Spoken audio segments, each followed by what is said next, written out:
Bismillahirrahmanirrahim. Assalamu alaikum. Today is 14th of July 26 and we are starting at today's lecture of SBR of ACCA at Innovate Institute of Accounting and Finance. इस वक्त हम कर रहे हैं impairment of asset section 6 chapter number 5।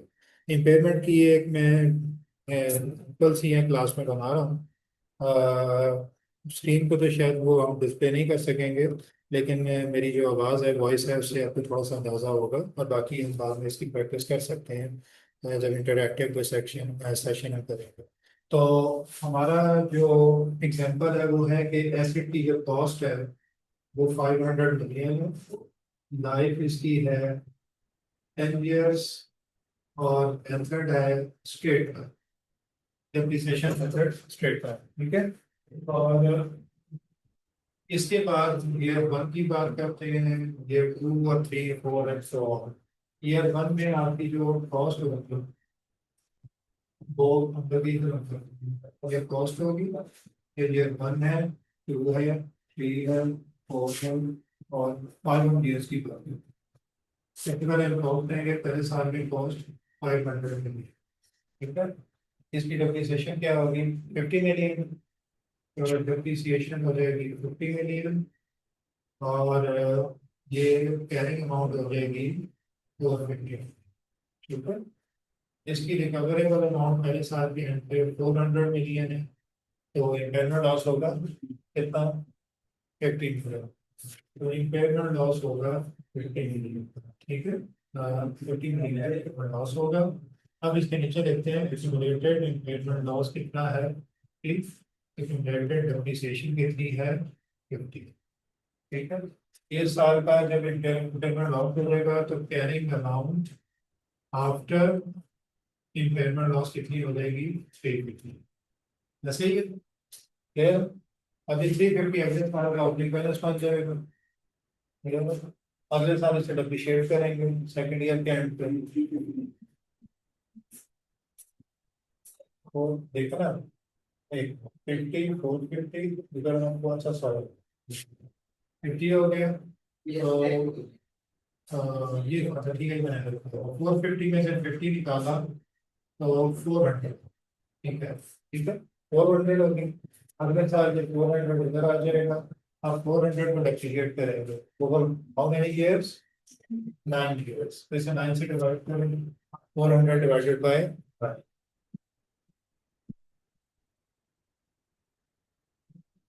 20 zero 44.4। तो carrying amount निकाल दें, ये हो जाएगी 355.6, यही होगी। अच्छा जी, अब रिकवरेबल अमाउंट खर्च करने की है 340।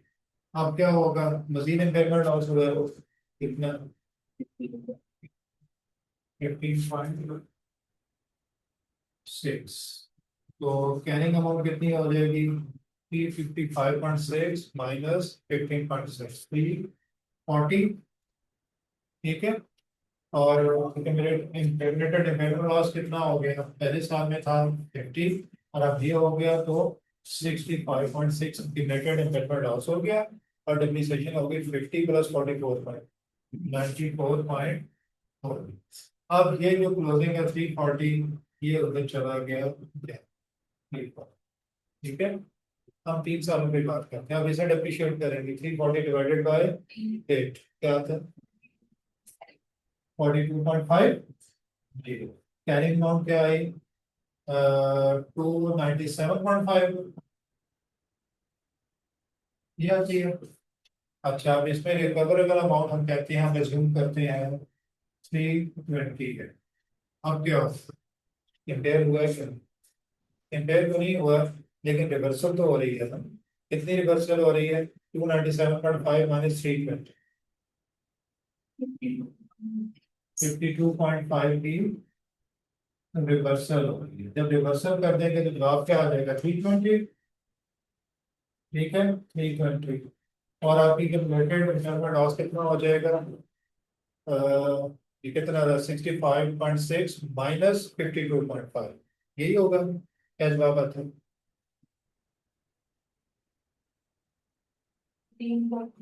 सॉरी, और डिप्रिसिएशन 94.4 और 42.5, 136.9, 136 ठीक है। अब एक काम करें, इसकी कॉस्ट कितनी थी? 500। इसमें से दोनों माइनस करें तो यही जवाब आता है 320। 500 माइनस 13.1 माइनस 136.9, ठीक है ना? तो 320 आना चाहिए, हाँ?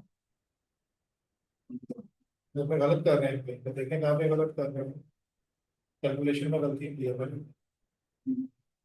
340 और 60, 50 और आंसर भी शायद ठीक है।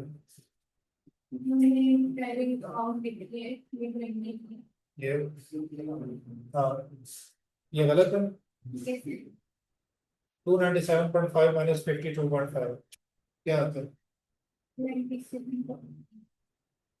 297.5 माइनस 52.5, सॉरी, प्लस होगा, प्लस होगा, प्लस होगा। 350 आता है, 50 है भाई, ये गलत किया हुआ है ना। ये फिगर गलत है, ये निकालें कैसे? कितनी आता है? 297 ये आता है।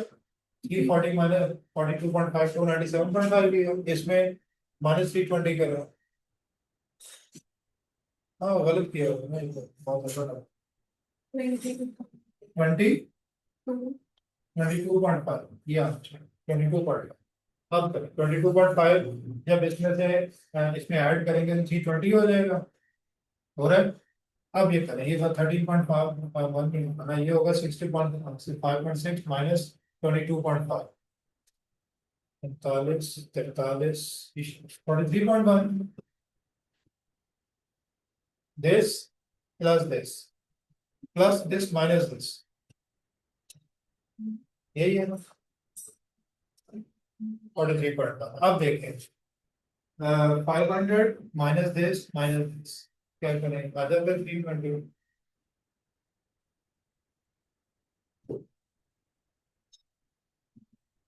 अब ये चीज बन गई, ठीक है। अब यहाँ पे रिवर्सल हुई, मतलब कि हमारी कैरिंग अमाउंट ज्यादा थी, फेयर वैल्यू ज्यादा थी, या रिकवरेबल अमाउंट ज्यादा थी और कैरिंग कम थी, तो हमने रिवर्स कर दिया। और हमने इसे देख लिया पूरी तरह, बल्कि मैच होकर चल रही है कि 500 की cost less accumulated depreciation less accumulated impairment loss, हमारी कैरिंग अमाउंट आई। अच्छा, अब यहाँ पे सिर्फ एक चीज का ख्याल रखना है, जो कि बहुत इंपॉर्टेंट है। यहाँ देखें, historical carrying amount. Historical carrying amount का मतलब है, if there were no impairment, routine में सब कुछ चल रहा होता है डिप्रिसिएशन, तो हमारे एसेट की कैरिंग अमाउंट क्या होगी? तो ईयर वन में क्या होती? 500 डिवाइड बाई 50, 450 होती। दूसरे साल कितनी होती? 400 होती। और तीसरे साल क्या होती? 350, ठीक है। अब जब आपने याद रखना है कि ये हिस्टोरिकल कैरिंग, अब इसमें इम्पेयरमेंट हुई, नीचे जाते गए, फिर आपने रिवर्सल करनी शुरू कर दी। जब आप यहाँ से शुरू करते हो और नीचे चले जाते हो, जब आप वापस आना शुरू करोगे तो मैक्सिमम कहाँ तक आओगे? यहीं तक आओगे। बेस ही है, इससे ऊपर तो आपका कुछ भी नहीं है। इससे ऊपर तो है तो आप अपने आप को रिवैल्यू कर, अपने आप को इम्प्रूव कर। आपकी बेस पोजीशन ये है, आप बेस पोजीशन भी फॉलो नहीं कर पाए, नीचे आ जाओगे। आपने अपनी इस पोजीशन को पकड़ना है, दोबारा ऊपर आओगे तो मैक्सिमम यहाँ तक जाओ, इससे ऊपर तो नहीं जाओगे। इससे ऊपर जाने का मतलब है आपने अपनी पोजीशन अपनी मेहनत से और बेहतर कर ली, वो तो रिवैल्यूएशन होती है, वो तो अपने आप को रिवैल्यू कर लिया। तो इसका मतलब है मैक्सिमम जब रिवर्सल होगी तो कहाँ तक होगी? 350 तक। मतलब जब कैरिंग अमाउंट रिवर्स होते होते पहुंचेगी तो ज्यादा से ज्यादा यहाँ तक पहुंचेगी, कि अगर कोई इम्पेयरमेंट लॉस ना होता तो ये कैरिंग अमाउंट।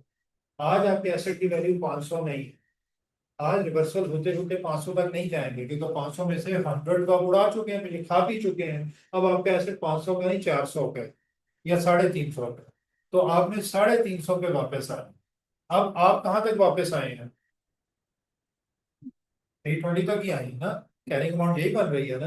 अब मैं यहाँ पे थोड़ा सा चेंज कर, आपकी जो रिकवरेबल अमाउंट है ना, वो 320 नहीं है, 390 होगी। मार्केट में बहुत ज्यादा आपको पर किसी भी वजह से एसेट की वैल्यू बढ़ गई। अब आपकी बुक्स में कितने का है? 297.5 और मार्केट में कितना है? 390। तो कितने से इम्प्रूव हो गया?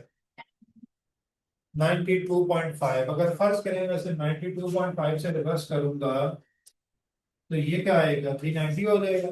देखें, 390 हो जाएगा ना ये वाला कैरिंग अमाउंट। 390 हो जाएगी क्या नहीं? लेकिन मेरी अगर मैं कुछ कोई पेमेंट ना हुई होती तो कितनी होती? 350। तो एक्चुअली लिटरली मैंने क्या किया है, मैंने एसेट को रीवैल्यू कर दिया। कितनी अमाउंट से? 40 से। तो रीवैल्यू तो करना नहीं। फॉर एग्जाम्पल अगर मैं कॉस्ट मॉडल पे हूँ तो पहले तो कॉस्ट पे रहना है। तो याद रखें कि अगर आपकी कैरिंग अमाउंट 390 पे है तो फिर आपका जो रिवर्सल बनता है 92.5, लेकिन एक्चुअली रिवर्सल जो होगा वो इतना नहीं होगा। वो होगा 297.5 माइनस 350। 390 नहीं होगी, आपने मैक्सिमम 350 पे वापस। तो कितना बनता है? 350 माइनस 297.5।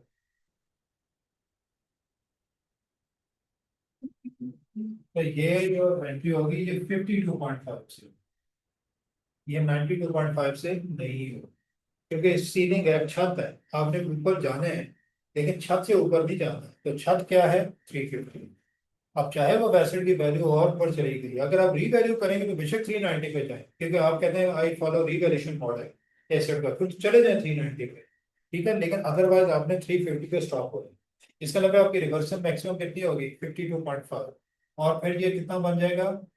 ये बन जाएगा 390 नहीं बनेगा, ये क्या बनेगा? 350 बनेगा। और फिर इक्विलेटेड इम्पेयरमेंट लॉस कितना हो जाएगा? 60.5.6 ये, और माइनस 52.5 कितना बन जाएगा?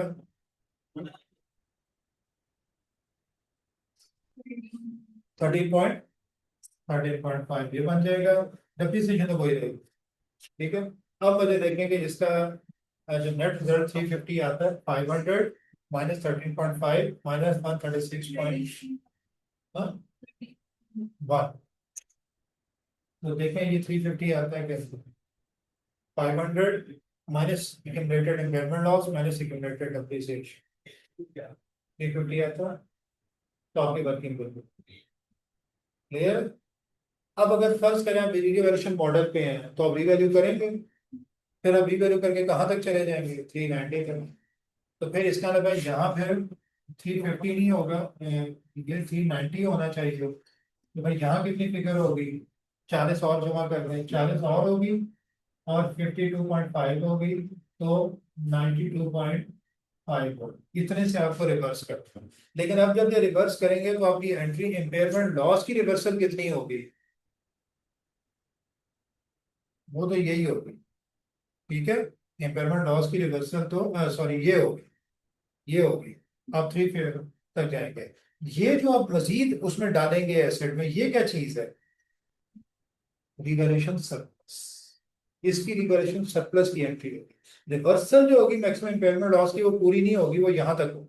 इसके बाद भी अगर मजीद आप इंक्रीज करें तो आप रिवैल्यू कर रहे हैं, उसे आप डालेंगे रिवैल्यूएशन सरप्लस में, और रिवैल्यूएशन सरप्लस की एंट्री पर। समझ आई?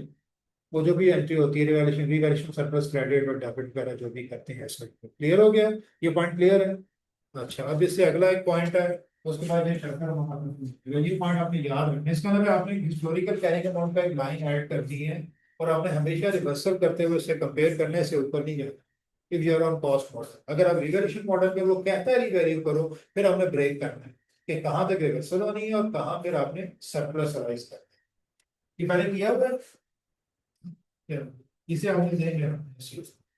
अच्छा, इसके बाद अब अगला इसका टॉपिक है cash generating unit, CGU. Cash generating unit होता है कि minimum possible set of assets जो कि मिल के कैश जनरेट करते हैं, ठीक है। वो individually in isolation cash generate नहीं करते। और उनकी मशीनरी है, मशीनरी को चलने के लिए मेंटेनेंस डिपार्टमेंट चाहिए। मेंटेनेंस डिपार्टमेंट अगर नहीं है तो मशीनरी जब भी बंद होगी, बंद हो जाएगी, तो कैश जनरेट भी नहीं कर सकेगी। इसका मतलब है जो कैश जनरेट हो रहा है, जो सेल हो रही है, वो सिर्फ मशीनरी की वजह से नहीं हो रही। मशीनरी प्लस मेंटेनेंस डिपार्टमेंट के जो एसेट मशीनरी के साथ लगते हैं तो सेल होती हैं, वो हो रही है। तो जो minimum possible number of asset है, जिनसे कम अगर एसेट हो गए तो कैश जनरेट ही नहीं होगा, वो कहलाते हैं cash generating units, minimum cost. ठीक है। अब सीजीयू का मतलब फॉर एग्जांपल हम उसकी मिसाल लेते हैं, एसिड 1 है, एसिड 2 है, एसिड 3 है, एसिड 4 है, एसिड 5। अब मसला क्या आता है? मसला आता है कैरिंग अमाउंट। जब हमने निकालना होता है पेपर लॉस को, में दो फिगर चाहिए, कैरिंग अमाउंट और रिकवरेबल।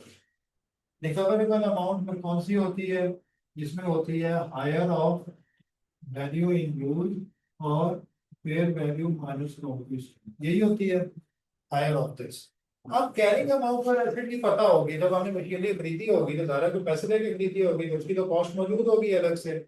मशीनरी की कॉस्ट मौजूद है, दूसरे मेंटेनेंस डिपार्टमेंट की एसेट की कॉस्ट मौजूद है, तीसरे एसेट की कॉस्ट मौजूद है, चौथे की मौजूद है, और पांचवे की मौजूद है। कैरिंग अमाउंट में तो प्रॉब्लम नहीं होता, लेकिन जब इसकी रिकवरेबल अमाउंट निकालनी है तो फेयर वैल्यू इनकी मार्केट में क्या वैल्यू है। अगर ये मशीनरी इन आइसोलेशन भी बिक जाती है तो उसकी फेयर वैल्यू मिल जाएगी अगर इसकी एक्टिव मार्केट मौजूद है। लेकिन ये मशीनरी इसके बगैर बिकती नहीं है, तो फिर दोनों की कंबाइंड फेयर वैल्यू मिलेगी, अलग अलग तो नहीं मिल सकती। जैसे ये लैपटॉप है, इसके अंदर ही विंडोज नहीं है, तो जब मैं लैपटॉप दूंगा तो विंडोज के बगैर तो नहीं दूंगा। जब मैं विंडोज को साथ दूंगा तो एक फिक्स प्राइस होगी, जनाब ये 1.5 लाख, और 1.5 लाख में विंडो भी शामिल है। अब विंडोज की अलग कोई प्राइस नहीं, मेरे को नहीं, मुझे लैपटॉप चाहिए, विंडोज नहीं चाहिए, तो कहेगा सर विंडोज का बिल्ट इन है, हम तो अलग नहीं कर सकते। तो विंडोज की अपनी कोई हैसियत नहीं है जो इसके अंदर पहले से है। ठीक है। मैं बाद में लाइसेंस विंडो लेता हूँ, नहीं वो अलग बात है। तो विंडोज की कोई हैसियत नहीं है, तो मैं विंडोज की अलग फेयर वैल्यू निकाल ही नहीं सकता। जो भी निकलेगी उस पूरे लैपटॉप की निकलेगी इंक्लूडिंग विंडो। एक तो ये प्रॉब्लम आती है, तो फेयर वैल्यू इन सब की अलग अलग शायद ना निकल सके। ये मिल के काम करते हैं तो हो सकता है फेयर वैल्यू भी पूरे ब्लॉक ही की हो। लोग जब भी खरीदते हैं पूरा ब्लॉक ही खरीदते हैं, हो सकता है। Number 2, value use, present value of future cash flows, वो तो सारे मिलकर जनरेट करते हैं। मैं ये नहीं कह सकता कि ये इतने कैश फ्लो जनरेट करता है, ये करता है, ये करता है, तो मैं अलग अलग इम्पेयरमेंट कर ही नहीं सकता। तो यहाँ प्रॉब्लम नहीं है कैरिंग अमाउंट में, प्रॉब्लम है यहाँ पे। तो यहाँ पे मैं इनकी अलग अलग रिकवरेबल अमाउंट नहीं निकाल पाता। तो यहाँ मैंने टोटल जो इन पे पैसे लगाए वो तो निकल आए, वो कितने हैं? 7 और 6 13, 23 और 2800, 3700 और 4100। ठीक है। वहां मैं अलग अलग तो नहीं निकालता, लेकिन पूरे ओवर ग्रुप की तो रिकवरेबल अमाउंट निकल सकती है ना। इसकी फेयर वैल्यू ये है और फ्यूचर कैश फ्लो ये है। वो फर्ज करें हैं 3500, तो क्या इम्पेयरमेंट हुई है? कितनी हुई है? 600। अब 600 कौन से एसेट की इम्पेयरमेंट हुई है? सबकी मिल के। अब अगला सवाल है कि 30 में से हर एक का कितना शेयर है, क्योंकि मुझे इम्पेयरमेंट लॉस को इंडिविजुअली निकालना है और हर एसेट का अलग रिकॉर्ड भी रखना है। तो फिर हम क्या करते हैं, इसे प्रोरेटा बेसिस पे इसकी कैरिंग अमाउंट के हिसाब से एलोकेट करते हैं। फॉर एग्जांपल हमें कितना करना है? 600 है इम्पेयरमेंट लॉस, 600 है, तो हम करेंगे 600 कैरिंग अमाउंट के हिसाब से कर देंगे, किंतु इसकी कैरिंग अमाउंट क्या है? 700। टोटल कितनी है? 41। तो इसे इतना शेयर चला जाए, 600 का 700 डिवाइडेड बाय 4100 से रेशियो बनती है, चली जाएगी। ठीक है। सेकंड को कितनी जाएगी? 600 को लॉस है इंटू 600 डिवाइडेड बाय 4100। तीसरे की क्या होगी? 600 divide into 1500 divided by 4100 and so on. तो सारा कुछ एलोकेट हो। तो सीजीयू में ये किया जाता है, पहले ओवरऑल इम्पेयरमेंट निकाली जाती है और फिर उसे एलोकेट करती है। एक पॉइंट तो ये याद। दूसरा पॉइंट ये है कि सीजीयू में अगर गुडविल भी मौजूद है, और goodwill is also part of CGU. CGU का मतलब मैंने क्या कहा था कि ये एसेट मिल के चलते हैं तो कैश जनरेट होता है। तो गुडविल भी तो वो चीज है ना जिसकी वजह से कैश जनरेट होता है। गुडविल की वजह से लोग आपके पास आते हैं और चीजें परचेज करते हैं। गुडविल ना होती तो लोग आते ही ना, प्रोडक्शन ही ना होती, तो गुडविल भी तो कंट्रीब्यूट कर रही है ना सेल में, कैश फ्लो में। तो फर्ज करिए अगर A5 जो है ये गुडविल है, ये जो पांचवा एसेट है ये गुडविल है फॉर एग्जाम्पल। ठीक है। अब देखिए पेमेंट हुई है, कितने की हुई है? 600। अब ये goodwill is a very sensitive asset. Goodwill का मतलब क्या? मेरी रेपो। मैं एक सेशन बहुत अच्छा पढ़ाऊं, मेरी गुडविल बहुत ऊपर चली जाएगी, बहुत से एडमिशन हो जाएंगे।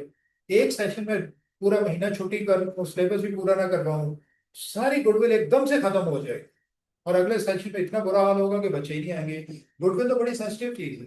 आपकी एफर्ट पे और आपके पॉस्चर पे, आपके इंटरेक्शंस पे डिपेंड करती है। स्टैंडर्ड कहता है goodwill is a very sensitive item, very sensitive asset. तो गुडविल आपको कहते हैं इंटरनली जनरेटेड, तो आपने रिकॉर्ड ही नहीं करनी। ये तो याद है ना, आपने रिकॉर्ड कौन सी करनी है? इसमें परचेज गुडविल, जिसके पैसे देके खरीदे।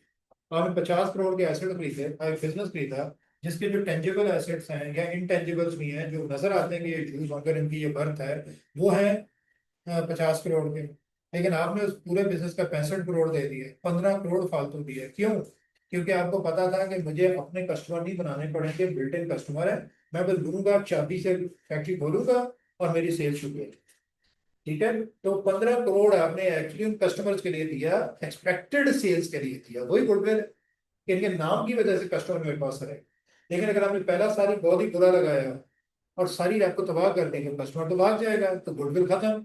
गुडविल बहुत तेजी से खत्म होती है। तो परचेज गुडविल रिकॉर्ड करनी है, और वो भी उसे कहता है कि हर साल आपने उसकी पूरी इम्पेयरमेंट टेस्टिंग कर, सिर्फ इंडिकेशन नहीं देखने, बाकायदा कैलकुलेशन करके कंफर्म करना है कि गुडविल इम्पेयर तो नहीं हुई। अगर हुई है तो फिर उसे पूरा उड़ा देना, मतलब जहां तक इम्पेयर हुई है उतनी उड़ा देनी है, और गुडविल की रिवर्सल नहीं। बाकी में तो हमने कहा था ना, रिवर्स हो गया, कैरिंग अमाउंट बढ़, फिर रिकवरेबल अमाउंट बढ़ गई तो रिवर्स करो।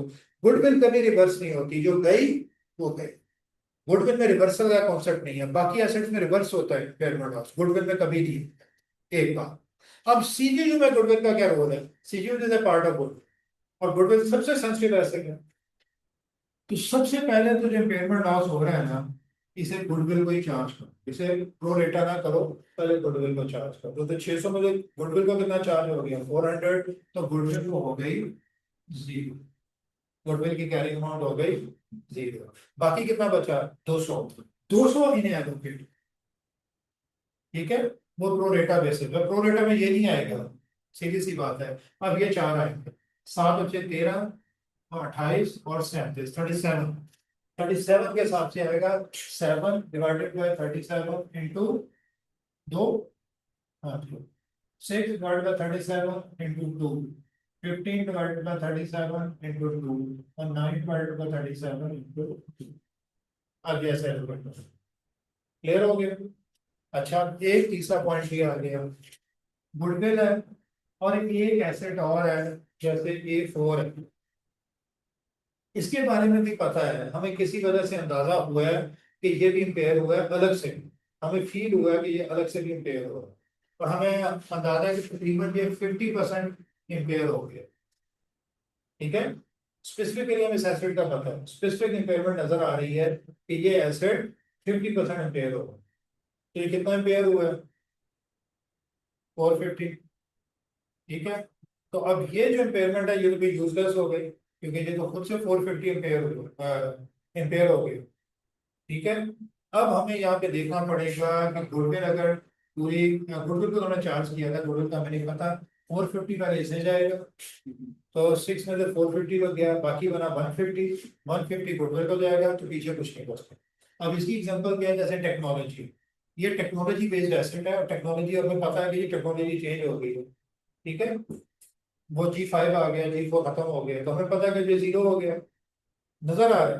तो अगर नजर आ रहा है स्पेसिफिकली कैसे, को पहले उसे एलोकेट करेंगे, फिर वो जो निकलेगा डिफरेंस उसे गुडविल को चार्ज करेंगे, फिर जो बचेगा वो बाकी एसेट्स को और रेट ऑफ एसेट्स पे करेंगे। लॉजिकल सी बात है, ये आपने याद है। और जो आखिरी बात जो मैंने पहले भी बता दी कि गुडविल कभी रिवर्स नहीं, गुडविल की इम्पेयरमेंट कभी भी रिवर्स नहीं होती। तो सीजीयू में आपको इन चीजों का क्या होगा, याद रहेगा। बस सीजीयू में ये टेक्निकल चीज थी जो मैंने आपको बता दी है। अब हम किताब से इसे खत्म करते हैं और आगे बढ़ते हैं, इसे पढ़े। Impairment is a reduction in the recoverable amount of an asset और cash generating unit below its cash. ठीक हो गया? क्लियर?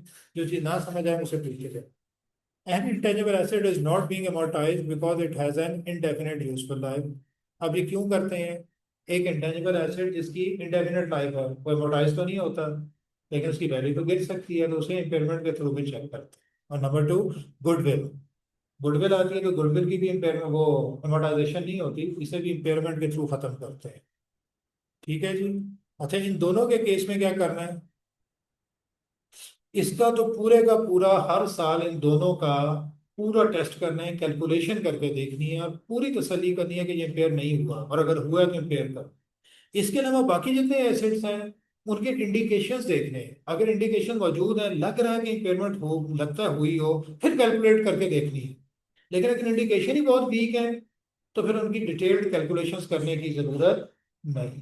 लेकिन इन दोनों की सिर्फ इंडिकेशन पे बेस नहीं करना, इनकी हर साल बाकायदा रिव्यू करना है। रिव्यू का मतलब है कि बाकायदा कैलकुलेशंस करो, और कैलकुलेशन के बाद हमें हो सकता है पता इल्म हो कि नहीं इम्पेयर नहीं हुआ तो नहीं करेंगे, अगर हो गया तो कर देंगे, लेकिन इनकी कैलकुलेशन हो रही है हर साल। इसके अलावा बाकी एसेट्स की कैलकुलेशन की जरूरत नहीं है, पहले इंडिकेशन देखेंगे, अगर इंडिकेशन या इशारे मौजूद हैं तो कैलकुलेशन करेंगे, अगर इशारे नहीं है, लग रहा है कि कुछ भी नहीं हुआ या बहुत वीक इंडिकेशन है, तो फिर कैलकुलेशन करने की जरूरत नहीं। ठीक है। आगे इंडिकेशन ऑफ इम्पेयरमेंट कौन कौन सी होती हैं ये आपने पढ़ लेनी है, बल्कि अभी पढ़ लो क्विकली और देख लो, अगर आपको नहीं समझ आती तो अभी मुझसे पूछ लो, नहीं तो बस ये तो प्योर थ्योरी है कि ये इंडिकेशंस है जो आपको आइडिया देती है कि there is an impairment. Internal source होते हैं और एक्सटर्नल सोर्स होते हैं, ये याद रखना।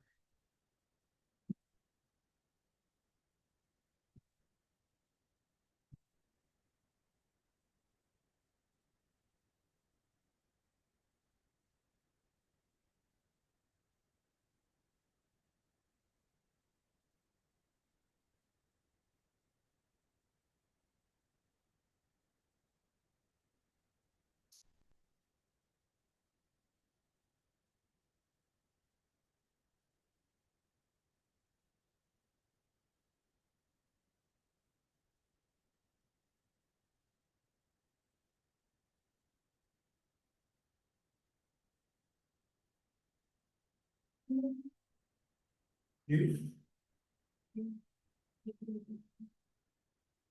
एक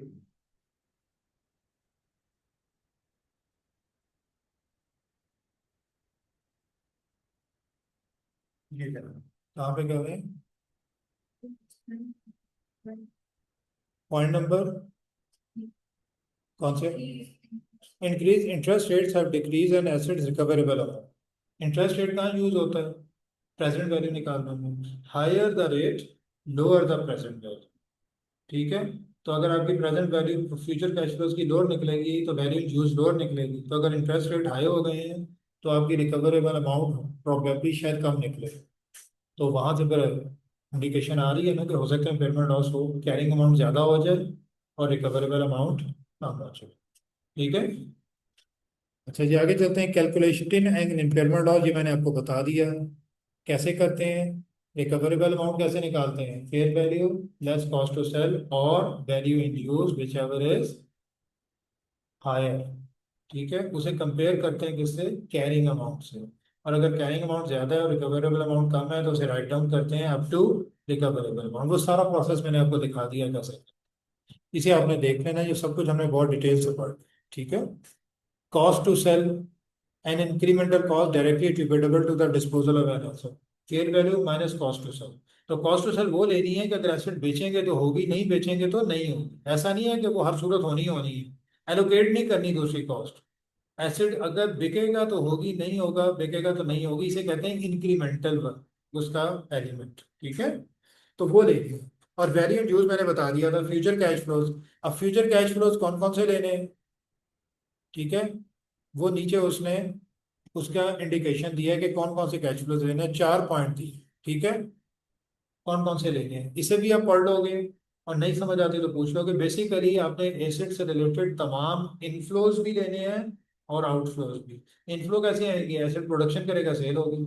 आउटफ्लो और कैसे होगा? एसेट बिकेगा, फर्स्ट टाइम कहते हैं मैं 5 साल बाद एसेट बेच दूंगा, नया ले लूंगा, तो वो इनफ्लोज होंगे। आउटफ्लो क्या होगा? एसेट पे फ्यूल लगेगा, एसेट पे बिजली लगेगी, क्लीनिंग होगी, एक्सेट्रा, प्रोडक्शन से डायरेक्टली रिलेटेड।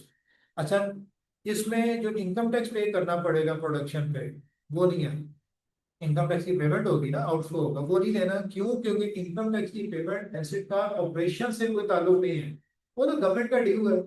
प्रॉफिट है तो गवर्नमेंट ले रही है, उसका आपके ऑपरेशन से कोई ताल्लुक नहीं है डायरेक्ट। तो वो कॉस्ट नहीं लेते, इनकम टैक्स की जो पेमेंट्स हैं वो नहीं लेते। ठीक है।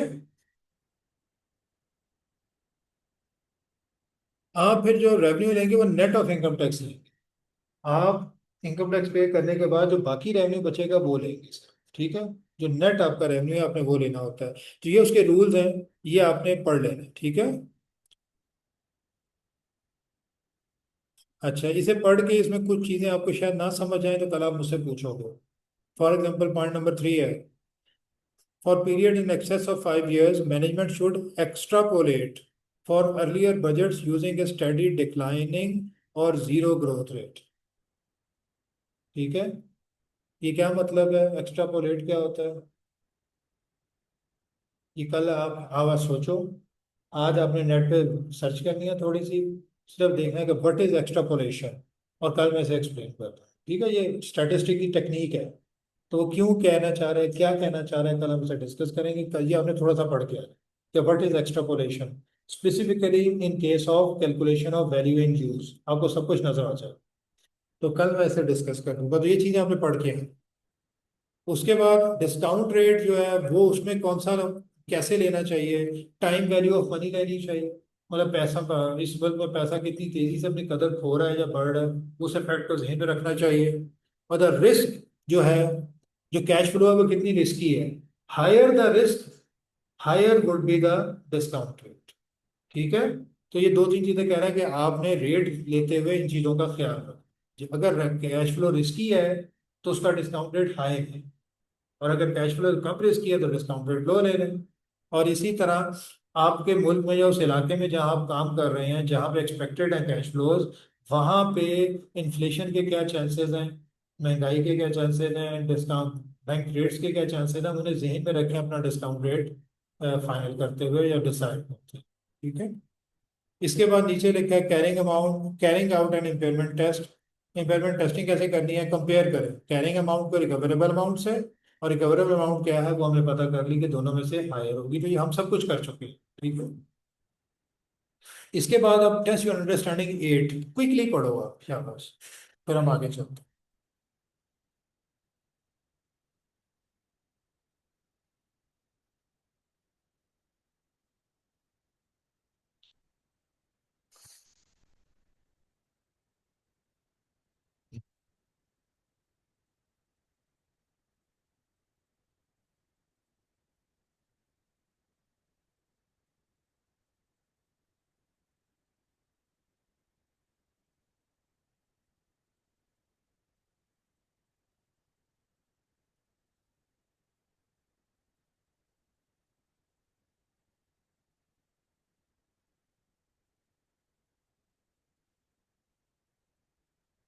जी। समझ आई? दोबारा पढ़े और फिर मैं इसे डिस्कस करता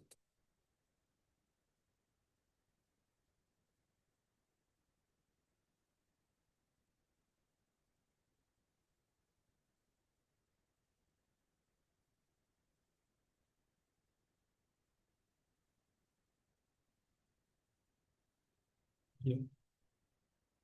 The finance director asked the accountant to perform an impairment test of the asset of John John for the year ended 31st December 2025, using the most recent financing forecast as a basis for value in use calculation। जो financing forecast किया है ना, कि future में हम किस किस time पे कितना कितना रेवेन्यू आएगा और कितना कितना एक्सपेंस होगा, वो जो फोरकास्ट हमने की है उसकी बेस पे आप अपनी वैल्यू इन यूज निकाल, मतलब जो कैश फ्लो हमने फोरकास्ट किए हैं उन्हें यूज करो, ठीक है जी। The realized cash flow for the entity were negative in 20x5। 20x5 में आपके कैश फ्लोज नेगेटिव थे, मतलब आपके आउटफ्लो ज्यादा थे और इनफ्लोज कम थे, तो ज्यादा आउटफ्लो हुआ था 20x5 के दौरान। और ये सारी वर्किंग कब हो रही है, 31 दिसंबर 20x5 तो आ चुका है ना। तो इस साल जो पिछला साल गुजर गया है इसमें आप नेगेटिव थे, और फोरकास्ट आपकी आगे की होती है। अच्छा जी। The director has significantly raised cash flow forecast for 20x6 with little justification। तो उन्होंने 2006 20x6 की जो फोरकास्ट है उसे बहुत बढ़ा चढ़ा के लिखा है, और जस्टिफिकेशन उनके पास कोई नहीं है कि ये इतना इनफ्लो कहाँ से आ जाए, मतलब अभी रिसेंटली आउटफ्लो है ज्यादा, और आप कह रहे हैं अगले साल ठीक ठाक इनफ्लो आएगा, तो कोई जस्टिफिकेशन देना। और वो कह रहे जस्टिफिकेशन है नहीं, इसका मतलब है कि वो फोरकास्ट ठीक नहीं, ठीक है। The projected cash flow have been calculated by adding back depreciation charges to the budgeted results.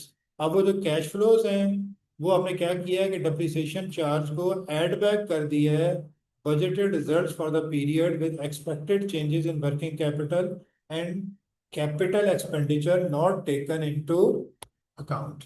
अब वो कह रहा है कि एक तो आपका जो रिजल्ट है मतलब प्रॉफिट है, प्रॉफिट में आपने एड बैक कर किसे, डिप्रिसिएशन को। क्यों ऐड बैक किया है? क्योंकि डिप्रिसिएशन नॉन कैश आइटम है। फर्ज करें आपका प्रॉफिट, कैश प्रॉफिट है 7 करोड़, डिप्रिसिएशन है 1 करोड़ की, तो नेट प्रॉफिट तो 6 करोड़ आएगा। लेकिन 6 करोड़ में से 1 करोड़ तो आपने डिप्रिसिएशन माइनस की हुई है जो कि कभी भी कैश में पे नहीं होनी, तो कैश तो आपको पूरा 7 करोड़ आएगा। और यहाँ पे हमने वैल्यू इन यूज में प्रॉफिट्स नहीं लेने होते, हमने कैश फ्लोज लेने होते हैं, रेवेन्यूज नहीं लेने होते या एक्सपेंसेस नहीं लेने होते, कैश फ्लोज लेने होते। ठीक है, वो तो चलो उसने कैश फ्लो ऐड कर दिया डेप्रिसिएशन, वो तो ठीक किया कि ये हमारे प्रोजेक्टेड होगा। लेकिन उसके बाद प्रॉफिट में और भी तो नॉन कैश आइटम्स होते हैं ना, कुछ होती हैं चीजें, हो सकती हैं, आपने वो भी पहले देख लेना है कि वो तो नहीं ली गई।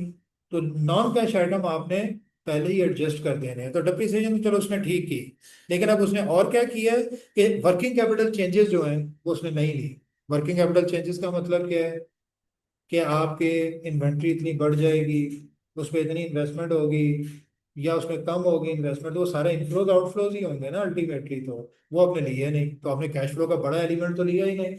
और इसी तरह and capital expenditure not taken into account, और कैपिटल एक्सपेंडिचर नहीं किए, मतलब जो आपने एसेट खरीदने हैं उनका भी कैश फ्लो आपने नहीं लिया। तो ये भी नहीं लेने होते जनरली ना, कैपिटल एक्सपेंडिचर हमने जनरली नहीं लेने होते क्योंकि हमारी ऑपरेशनल कैश फ्लोज नहीं होते, ये तो हमने एसेट खरीदने हैं और उन्हें यूज कर। अब वो कह रहा है discuss whether the above impairment review is in accordance with IFRS. वो कह रहा है कि क्या ये सारी वर्किंग की है ये अकॉर्डिंग टू आईएफआरएस है कि नहीं, तो कह रहा नहीं है। रीजन क्या है? पहली रीजन तो यही है कि आपकी जो प्रोजेक्शन है वो रिलायबल नहीं है। अभी आप लॉसेस में हैं और आगे आप ठीक ठाक ह्यूज प्रॉफिट ले रहे हैं। जबकि ऊपर देखें हमने एक जगह अभी आपको मैंने कहा था घर पे पढ़ना है, लेकिन वो अभी अब हम देख लेते हैं कि उसने एक पॉइंट लिखा हुआ है वैल्यू इन यूज, ऊपर 157 पीडीएफ पेज पे जाएं। अच्छा जी, पहला point, cash flow projection should be based on reasonable assumptions, तो इसके तो अजम्पशन ही रीजनेबल नहीं है। Number two, cash flow projection should relate to the asset's current condition and should exclude expenditure to improve और एनहेंस इट। तो capital expenditure नहीं लेने, एसेट को इंप्रूव करने के या एसेट नए एसेट खरीदने के एक्सपेंडिचर नहीं लेने, एसेट को रिपेयर करने के लिए नहीं है, क्योंकि वो तो ऑपरेशन में एसेट पे पैसे लगते रहते हैं। For period in excess of 5 years management should extrapolate. अगर 5 साल से ज्यादा की प्रोजेक्शन है तो फिर हमें एक्स्ट्रापोलेट करना है, सीधी सीधी प्रोजेक्शन नहीं उठानी। अब एक्स्ट्रापोलेट क्या होता है वो कल आप मुझे बताएंगे, फिर मैं इसे कंक्लूड कर दूंगा जी। Management should assess the accuracy of their budget by investigating the reasons for any difference between forecast and actual cash flow। तो अभी हम लॉसेस में हैं, मतलब आउटफ्लो है, हम बाद में एकदम से इनफ्लो कर रहे हैं, तो उसकी रीजंस देखनी, अगर रीजन स्ट्रांग है तो वो ले, नहीं तो ना ले। अब ये सारी चीजें अगर आप ध्यान में रखें तो नीचे अगर हम इसकी बात करते हैं तो बताएं कि फिर इसमें क्या प्रॉब्लम होगी जी। पहला तो है कि प्रोजेक्शन रिलायबल नहीं है। दूसरा कि अगर प्रोजेक्शन 5 साल से ज्यादा की है तो उसे एक्स्ट्रापोलेट करनी चाहिए। तीसरा ये है कि डिप्रिसिएशन तो चलो ऐड बैक की है उसने, लेकिन प्रॉफिट में अदर नॉन कैश आइटम भी तो शामिल हो सकते हैं कहीं ना कहीं, तो उसे भी उसे एसेस करना चाहिए। तीन चीजें, और वर्किंग कैपिटल चेंजेस नहीं ली, वो तो लेनी चाहिए।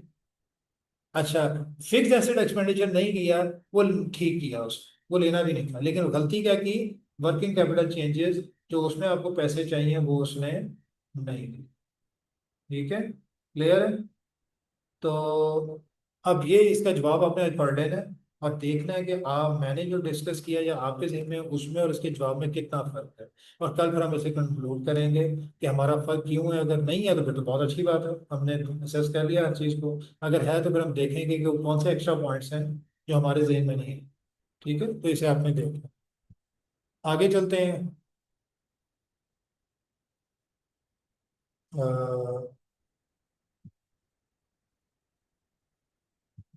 Recognition, recognising impairment loss in financial statement, ये हमने पढ़ लिया था। क्या इसकी एंट्री क्या होती है इम्पेयरमेंट लॉस की? Loss debit to accumulated impairment loss. और जब कैरिंग अमाउंट निकालते हैं एसेट की तो क्या लिखते हैं, cost less accumulated depreciation less accumulated impairment. तो बैलेंस शीट में कौन सी फिगर जाती है, carrying amount, cost less accumulated depreciation less accumulated impairment. Profit and loss में क्या जाता है, इम्पेयरमेंट लॉस जितना भी फर्दर ईयर की। ठीक है, इसे आपने देख लेना, ठीक है। अच्छा, test your understanding impairment asset, quickly पढ़ें और फिर हम इसे जल्दी से खत्म कर लें।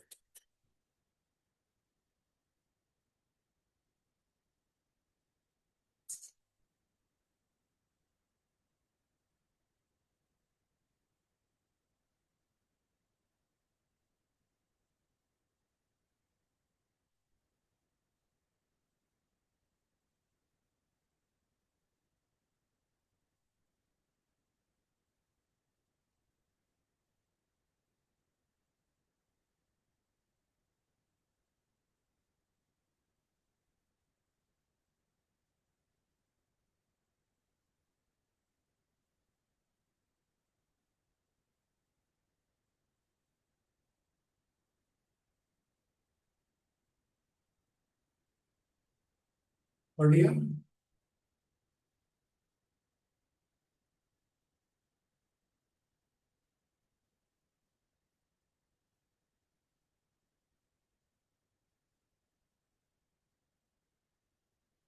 जी, होगी। क्या समझ हो जाएगा। क्या करोगे, मुझे आइडिया दे दो, बाकी फिर आप करोगे, फिर हम इसे डिस्कस करेंगे। आइडिया तो इसमें करना क्या है,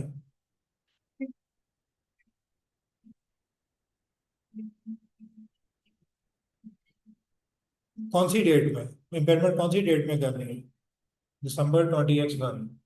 कैरिंग अमाउंट लेनी है, कितनी है,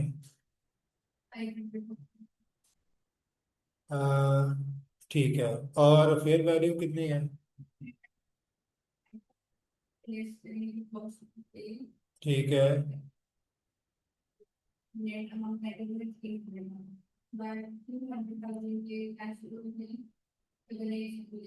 हाँ, इसका क्या करना है, कैसे निकालना है?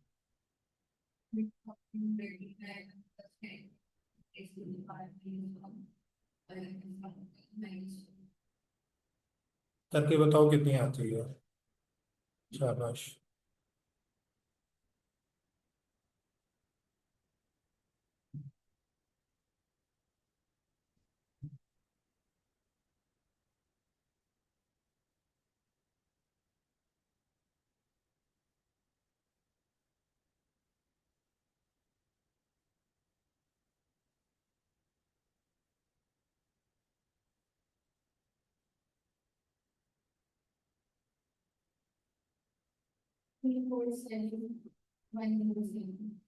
347।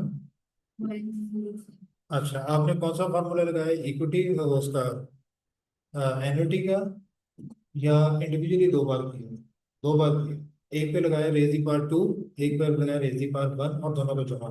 ठीक है, गुड। अच्छा, अब ये क्या निकलेगी, वैल्यू इन यूज कितनी निकली है, 327, 47। और ऊपर कितनी निकल रही थी फेयर वैल्यू, 325 माइनस 25, 300। तो रिकवरेबल अमाउंट कितनी है, 347। इसे कंपेयर करना है 500 से, तो कितना इम्पेयरमेंट हो गया, तकरीबन 153 का। अब ये रिकॉर्ड हो, ठीक है। एंट्री क्या होगी, लॉस टू accumulated impairment। अब इसका सेकंड पार्ट पढ़ो।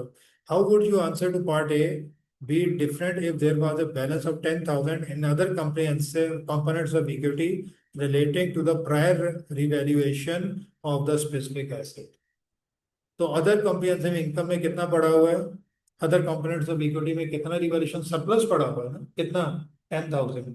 अगर वो पड़ा हुआ है पहले से और अभी यही वाली पेमेंट हुई है जितनी हुई है, तो फिर क्या करेंगे, क्या मतलब,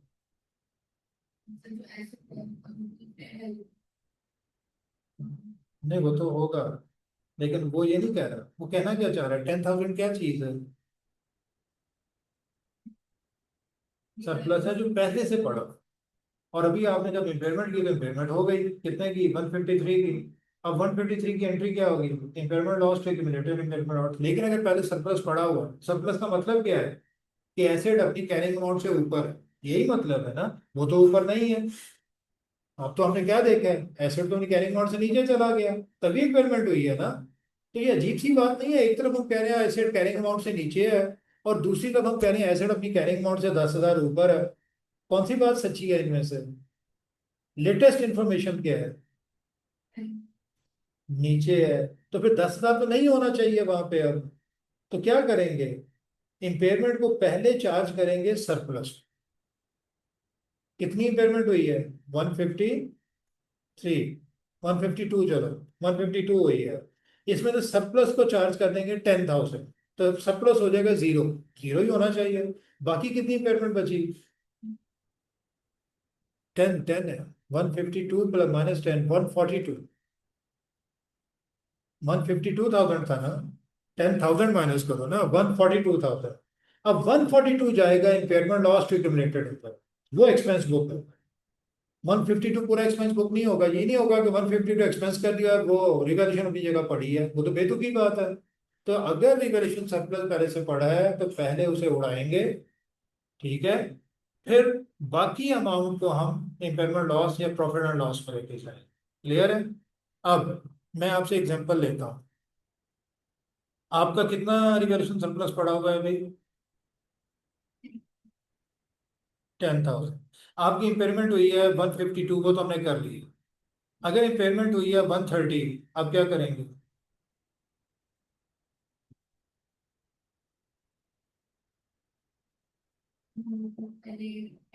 10,000 को खत्म करेंगे, प्रॉफिट लॉस में कितना लेके जाएंगे, 120। ठीक है। अच्छा, इम्पेयरमेंट हुई है सिर्फ 5,000, 6,000 की, 6,000 की इम्पेयरमेंट हुई है, अब क्या करेंगे,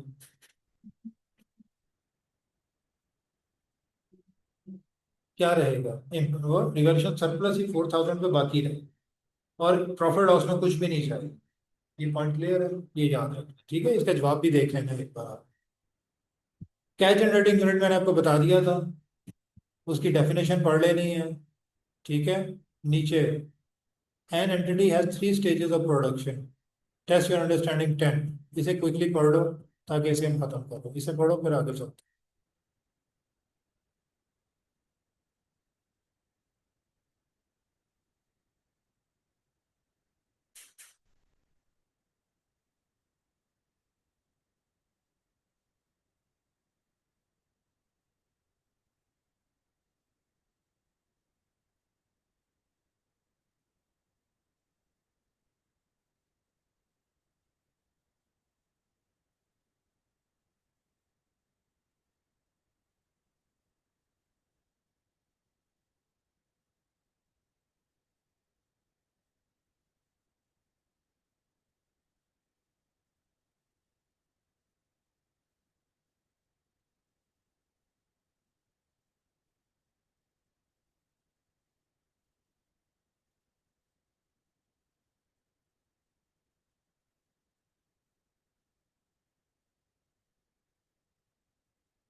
जी।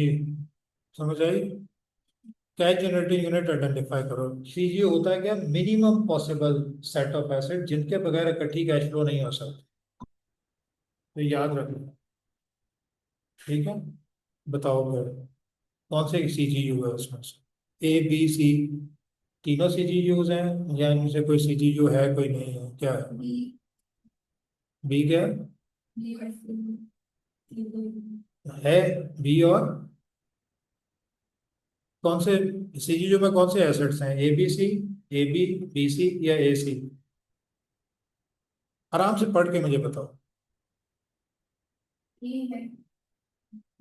जी,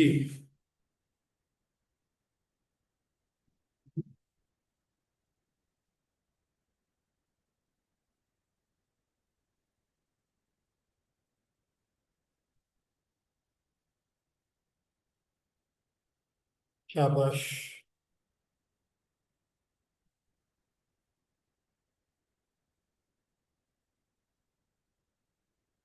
अब मुझे इसकी रीजन बताओ, आप क्यों कर रहे हो, मतलब कैश फ्लोज कैसे रिलेट कर रहे हैं एक दूसरे से, ये जरा मुझे बताओ।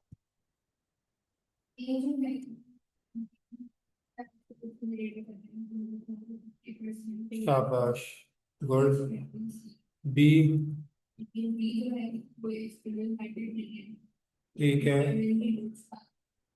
अच्छा। और सी।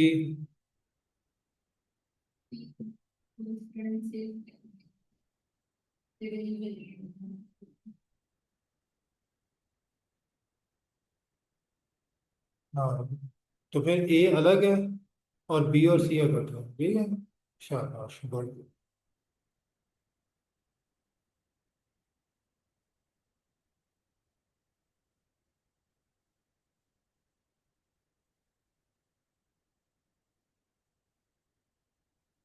शाबाश, गुड।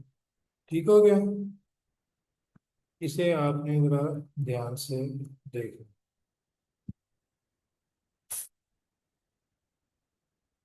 अच्छा, आगे आ गया।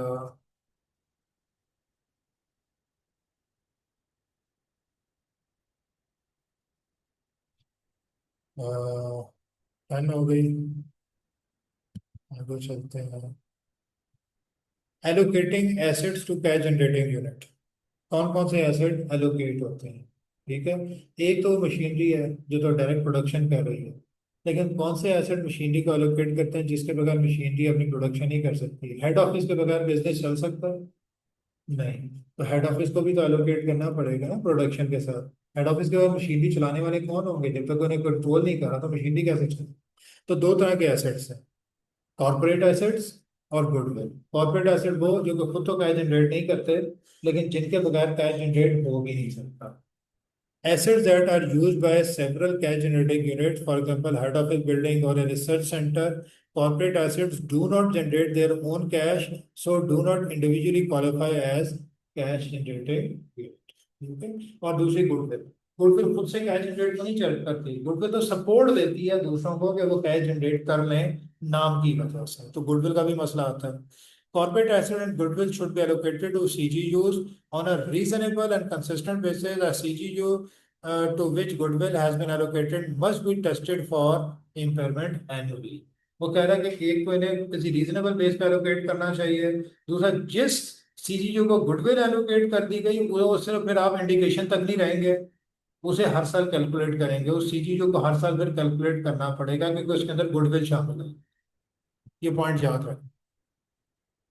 Allocation of impairment to the units, अब ये इसे पढ़ो खामोशी से, फिर मैं आगे चलता हूँ। मैंने बता दिया, एक बार पढ़ लो फिर मुझे बताओ कि ये चीज़ क्लियर है कि नहीं, या कोई नई चीज़ है जो हमने नहीं डिस्कस की।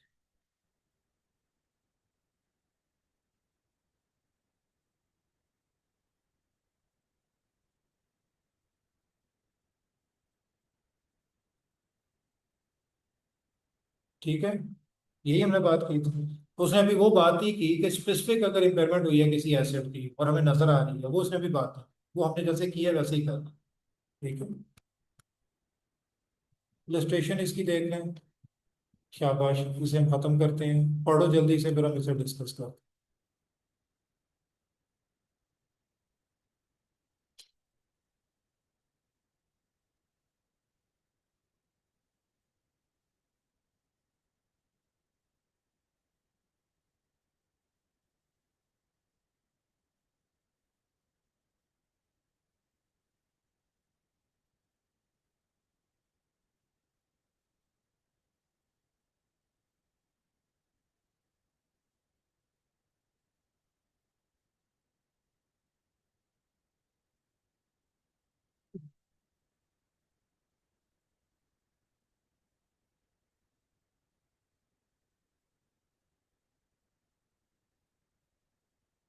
हो गया।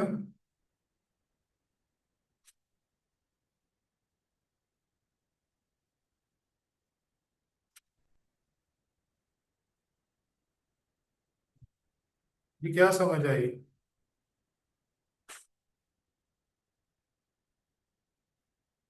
क्या समझ आई?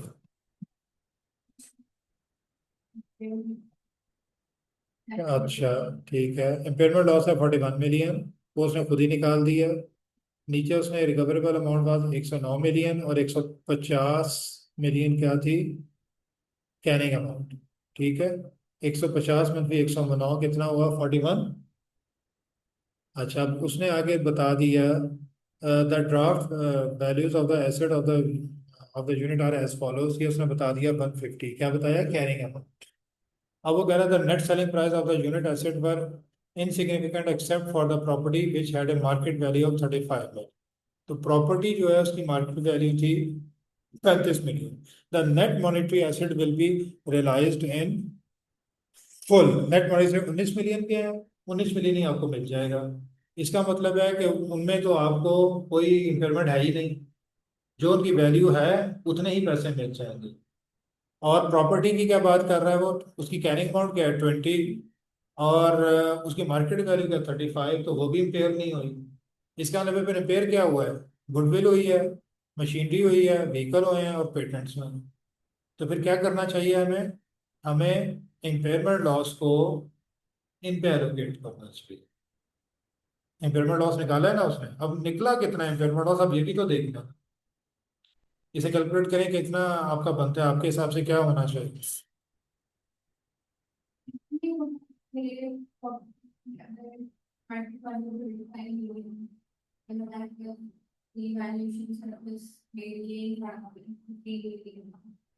कहाँ पे, प्रॉपर्टी में? अच्छा नहीं, अच्छा नहीं, एक मिनट। ये नहीं कहा कि उसने रिवैल्यूएशन सरप्लस रिकॉर्ड किया, वो कह रहा है उसकी मार्केट वैल्यू हमने असेस की है, और वो 35 मिलियन एंट्री नहीं हुई हुई, मार्केट वैल्यू असेस की है। तो इसे देखें कैसे करेंगे आप। इसके दो तीन लॉजिकल तरीके हैं, तो जो सही तरीका है वो क्या होगा लॉजिकली, वो देखें आप।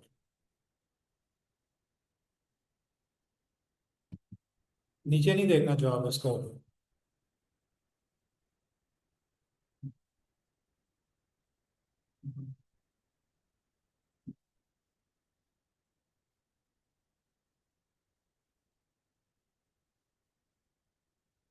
हाँ जी, क्या मुझे पॉइंट्स बता दें, बाकी तो आप कैलकुलेट कर ही रहोगे बेटा। सबसे पहले 41 मिलियन का क्या करना, गुडविल को कितना 13, बाकी क्या बचेगा 28।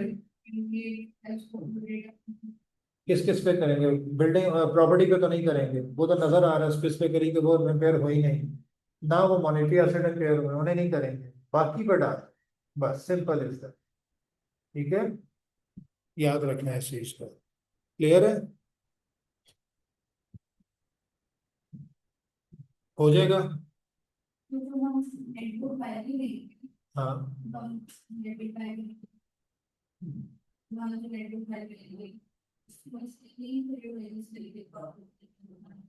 प्रॉपर्टी की तो लेंगे ही नहीं ना।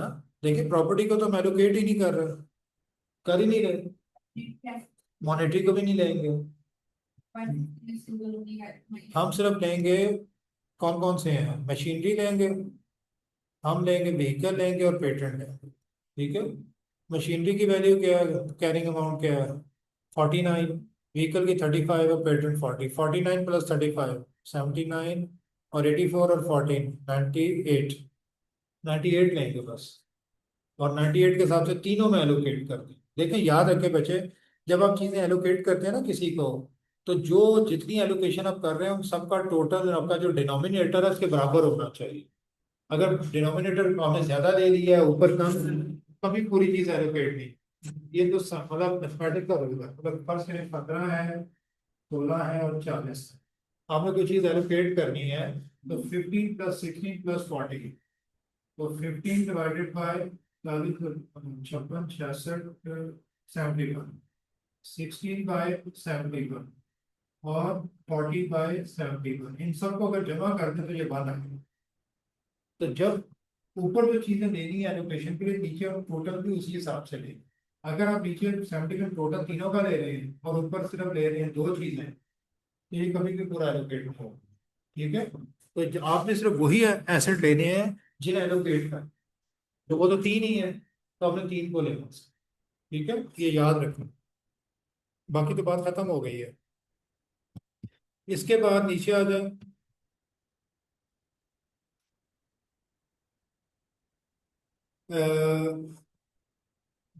टेस्ट योर अंडरस्टैंडिंग 11, इसे पढ़ें जरा जल्दी से, शाबाश।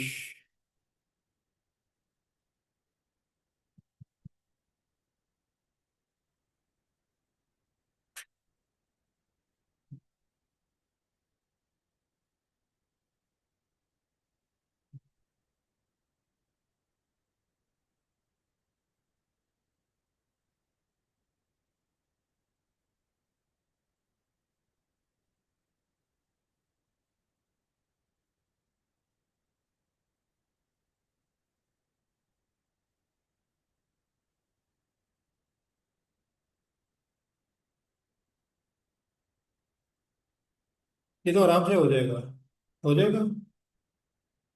पहले आप बताएं कि कैरिंग अमाउंट कितनी है। 2.6। वैल्यू वो रिकवरेबल अमाउंट कितनी है। 1.1.2। हाँ ठीक है, ज्यादा है। हाँ, 1.2 के 1.95। आपकी 1.2 बढ़ा है कि 1.95 बढ़ा है।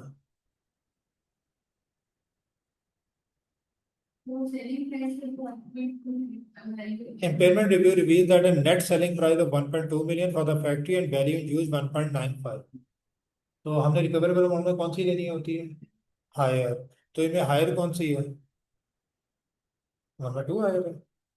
1.2 और 1.9। 1.9 क्या होता है, क्या कर रहे हो, समझ आ गई। तो हायर कौन सी है, 1.2, 1.3, 1.4, 1.5, 1.7, 1.9। 1.9 तो 2 के करीब पहुंच गई है, और 1.2 तो 1 के करीब है। 1.95 लेनी। तो इम्पेयरमेंट कितनी हुई, 1.95 माइनस 2.6, यही हुई। तो कितनी आ गई, 6.5। 0.65, ठीक है। 0.65, ठीक है। अब इसे एलोकेट करना है। क्या करना है, सबसे पहले तो आपने मशीनरी को करना है। मशीनरी कितनी इम्पेयर हुई है,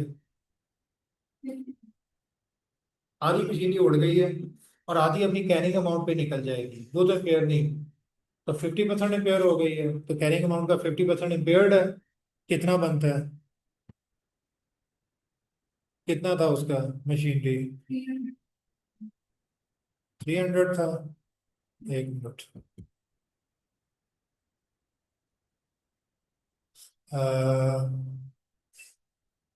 300 का 115 पेयर हो, 1.5 हो गया, ठीक है। और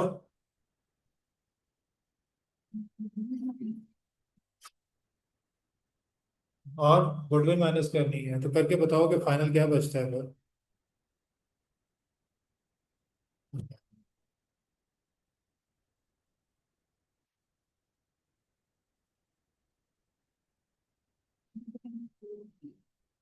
उसका क्या करना है, वो भी देखो।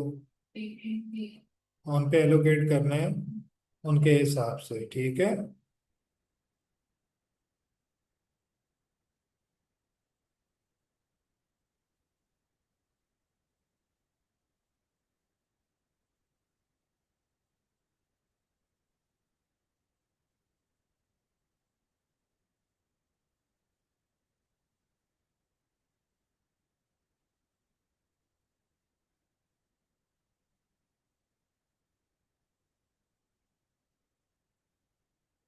हो जाएगा,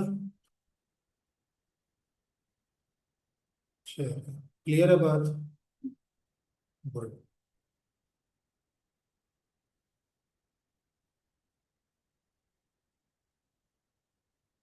अब आगे चलें, थोड़ा सा देखना है, इसे खत्म करें, या काफी है आज के लिए।